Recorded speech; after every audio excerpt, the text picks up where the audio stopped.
할렐루야. 살아계셔서 우리와 함께 하시는 하나님, 그 하나님을 찬양합니다. 오늘 이 시간도 우리에게 여건을 허락하여 주셔서 말씀을 상고하게 하시는 하나님 또한 감사드립니다.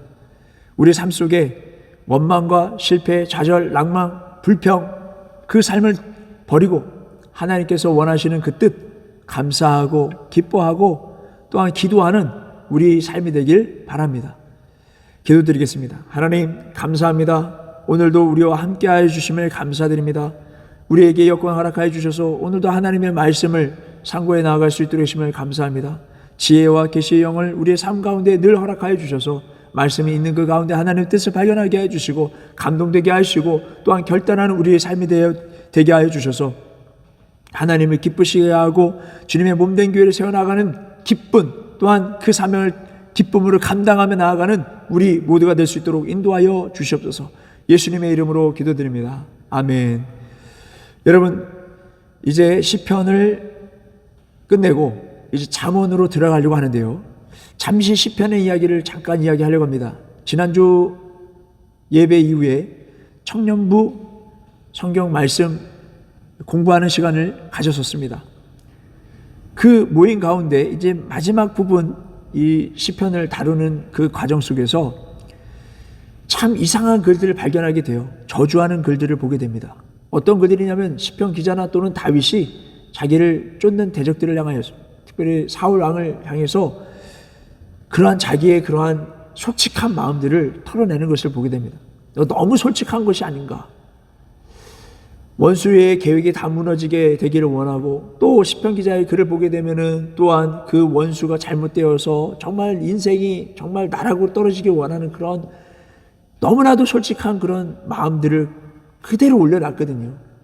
근데 하나님의 말씀을 보게 되면은 원수를 사랑하라, 원수를 갚지 말라 이렇게 말씀하고 있는데, 그러면 이게 잘못 실수해서 올려진 게 아닌가 이렇게 생각할 수 있겠습니다만은 하나님의 말씀은 온전하고 이러한 말씀이라 할지라도 우리에게 교훈이 될 줄 믿습니다. 여기서 우리가 말씀 나눴던 부분은 무엇이냐면,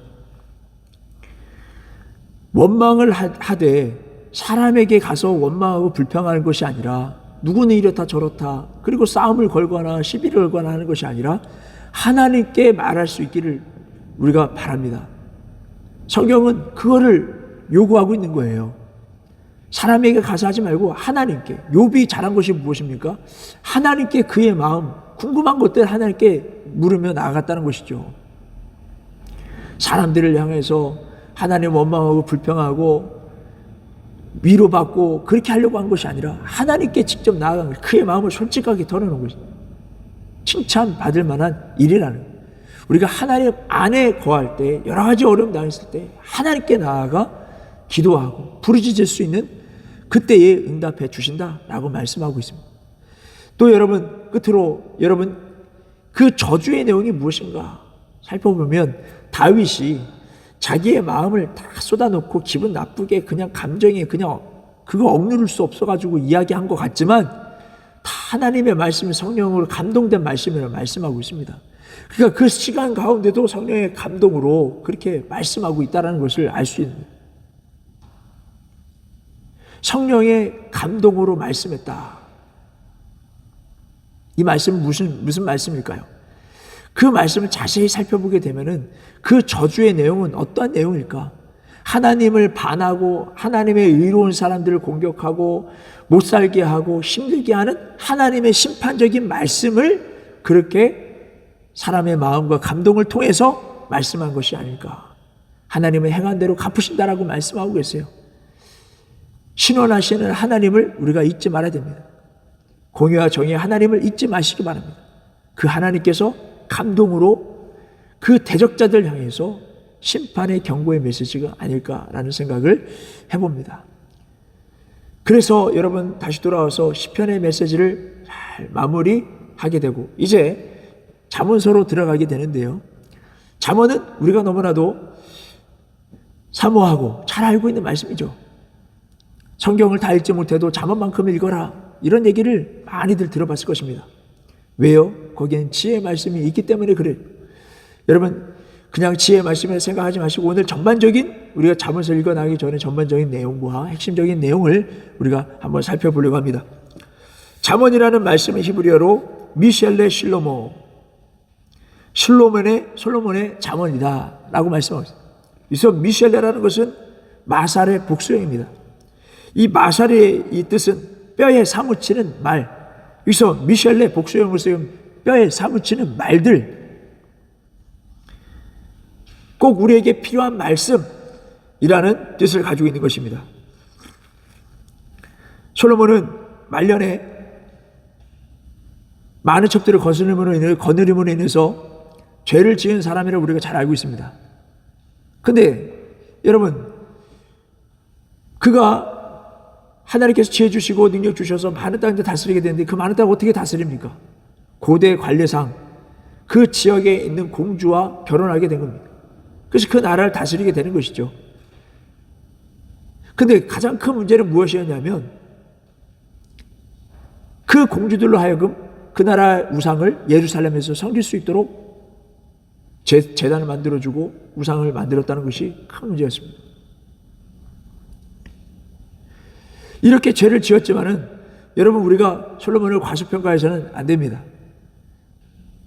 그 초기에 하나님께서 주셨던 그 지혜의 말씀들, 능력들, 그 모든 것들이 기록되어 있다는 것을 우리는 잊지 말아야 됩니다.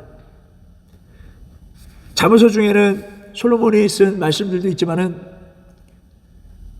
그렇지 않은 말씀들도 있습니다. 30장에 아굴이라는 사람, 31장에는 르무엘이라는 사람.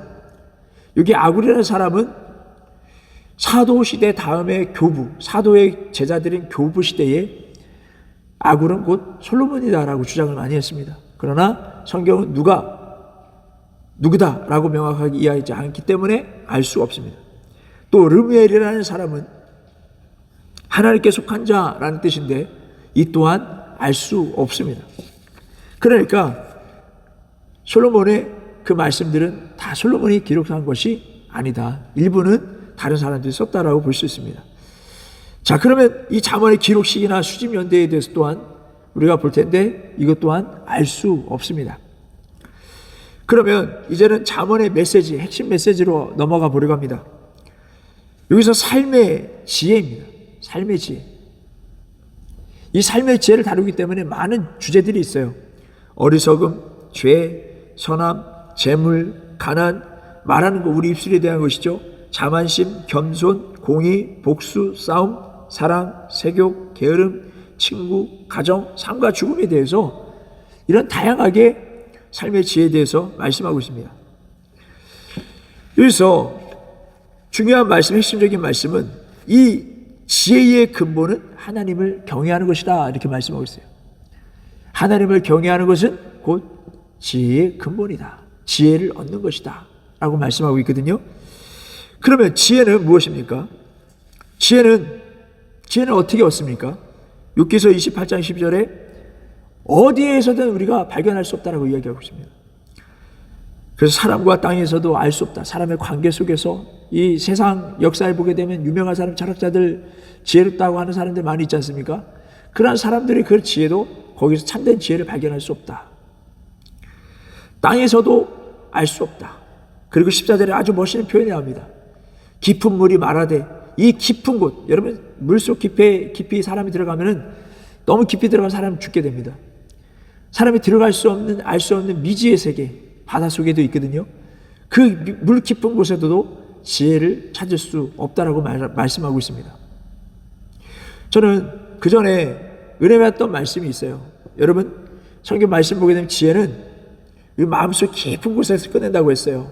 마음속 깊은 곳에서.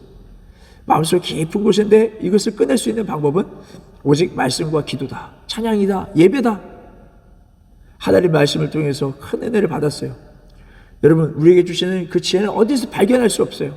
하나님을 경외할 때, 하나님을 경외할 때 우리가 그 지혜를 얻을 수 있다는 것입니다.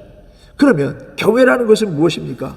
경외라는 것은 8장 13절에 악을 버리는 것이라고 했는데 일반적으로 우리는 하나님을 두려워하는 거예요. 근데 우리가 두려움이라는 그 정의도 잘 내려야 될 것 같습니다. 이 두려움, 막 두려워하는 것이 하나님 두려워하는 것이 하나님 기뻐하실까요? 이 두려움을 이 경외라고 표현한 것은, 이 두려움을 경외라고 표현한 것은 하나님을 찬양하는 거예요. 하나님께서 이렇게 놀라우신 분이다, 은혜를 베푸시는 분이다라는 것을 알았을 때에 저절로 하나님을 찬양하게 되는 그런 상태가 아닐까라는 생각을 해봅니다. 더 나아가서 여러분 8장 13절에 악을 버리는 것이라고 말씀하고 있어요. 악을 버리는 것. 악을 버렸을 때 우리는 지혜를 얻을 수 있는 거예요. 그 어디서는 발견할 수 없는, 사람을 통해서, 자연을 통해서, 물속 깊은 데에서 발견할 수 없었던 하나님의 지혜를 발견한다는 것입니다. 또 도를 지키는 것이라고 말씀하고 있습니다. 훈계를 듣는 것이라고 말씀하고 있습니다. 8장 33절에 또 아비를 기쁘게 하는 자라고 말씀하고 있습니다. 구체적으로 잠언서 16장 7절에 아비를 기쁘게 할 때 원수와 화목해 한대요. 우리가 원수와 화목해 할 수 있는 길이 없어요. 사람으로서는 또한 그렇게 우리는 참 합리적인 사람들이라 생각하지만은 비합리적인 사람이 바로 사람이라고 정의를 내렸지 않습니까? 인간관계론에서 우리가 도무지 화합할 수가 없어요. 그러나 그 원수와 화합할 수 있도록 하는 놀라운 지혜, 그런 능력들을 우리에게 주신다라고 말씀하고 있습니다. 이렇게 하나님을 경외할 때 자기 집을 지키고 자기 영혼을 지킬 수 있다라고 말씀하고 있어요. 우리의 집을, 우리의 영혼을 지킬 수 있다라는 거예요. 저 나락으로, 지옥으로 떨어뜨리는 그런 영혼이 아니라 하나님 나라의 영원한 나라에 들어갈 수 있는 복을 받을 수 있도록 해주신다라고 말씀하고 있는 것이죠. 우리가 죄를 멀리하고 하나님의 말씀대로 살아야 할 이유입니다. 우리가 죄를 멀리한다, 깨끗하게 한다 이렇게 주장하면서 근데 우리가 알 수가 없어요, 그 사람의 삶을. 근데 잠언서 20장 27절 하나님은 아신다는 거예요. 뭐라고 말씀하면 영혼은 여호와의 등불이다. 그 등불, 그 영혼을 어디에 두셨다고요? 사람에게 두셨다는 거예요. 등불이라는 것은 무엇입니까? 어두운 인간을 완전히 밝혀주는 거예요. 속속들이 다 밝혀내신다는 거예요. 우리는 사람을 속일 수 있어요, 경건한 모습으로. 그러나 하나님은 속일 수 없다 라고 말씀하시는 거예요. 우리가 이 말씀들을 아주 중요하게 받아들여야 돼요. 귀하게, 중요하게 받아들여야 돼요. 그래서 우리가 죄를 짓지 않고 깨끗하게 살아갈 수 있는 우리가 되기를 주님의 이름으로 바랍니다. 우리가 정직하게 살아가 하나님을 기쁘시게 함으로 말미암아 비유적으로 14절 2절에 집을 망하게 하는 자가 아닌 집을 짓는 지혜로운 자들이 된다라고 말씀하고 있습니다. 그러면서 잠언서 22장 1절에 재물보다 명예를 택하라 라고 말씀하고 있습니다.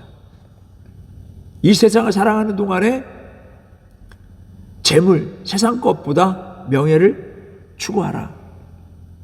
재물이라는 것은 무엇입니까? 이 땅은 무엇입니까? 안개와 같고 풀 같아서 있다가 또 사라지는 것입니다. 그것보다 영원한 가치를 지닌 명예를 추구하라. 이 명예는 우리가 알고 있다시피 이름입니다. 이름. 이 이름이라는 그 의미는 하나님이 알아준다는 거예요. 하나님이 기억하신다는 거예요. 그 명예를 추구할 수 있기를 바랍니다.